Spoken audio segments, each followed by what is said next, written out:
Near Lake Salamanca, in New Comet Town, I wandered a back street just after 5.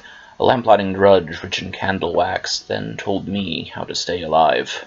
There's many a monster who haunts these woods, but it isn't your time to go. Keep an eye on the lanterns above, they'll warn if Eochai is down below. So I crossed through the city and moved to the fields where the pumpkin patches grow best. I climbed up the hill and put the lamps there to the drudge's recommended test. If the lights in the pumpkin shine with no one about, the Pumpkin King haunts the grim vale. But the light wasn't lit, and hadn't been for years, so I walked back toward the monorail.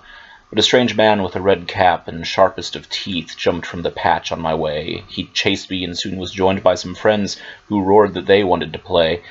They pursued me, or herded me, to the woods near the hill, and soon I was lost and alone, until I found the skull-littered mound of a massive, blood-splattered throne. Jack and Iron sat there, still forced to be king, chained by some red-capped hand.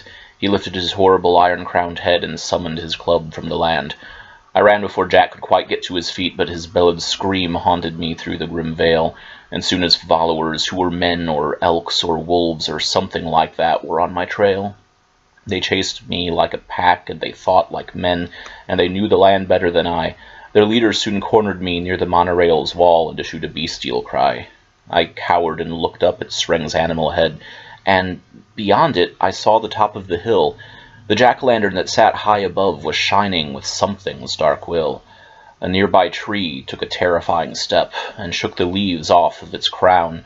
The Tuatha-born beasts screeched in fear, for they now knew Eochai was around.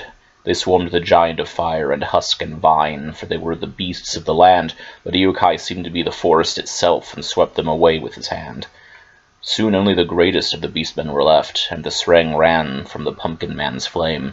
In the silence that followed I slowly rose, but Eochai turned, saw me, and stated my name. I don't know how he knew who I was, but I knew what he meant from it all. Grateful, I scuttled away from his view to the other side of the monorail's wall. Away from the forest and back in the city, just past Anna, still performing her task, giving a man in a cape with a phone wares for a back-alley glove and a mask. I still saw the hill from a safer place now, and saw the dark pumpkin held aloft. I walked through the town to the edge of the lake, to be alone with my thoughts. I don't know all that happened that night, and the witch named Melissa won't tell.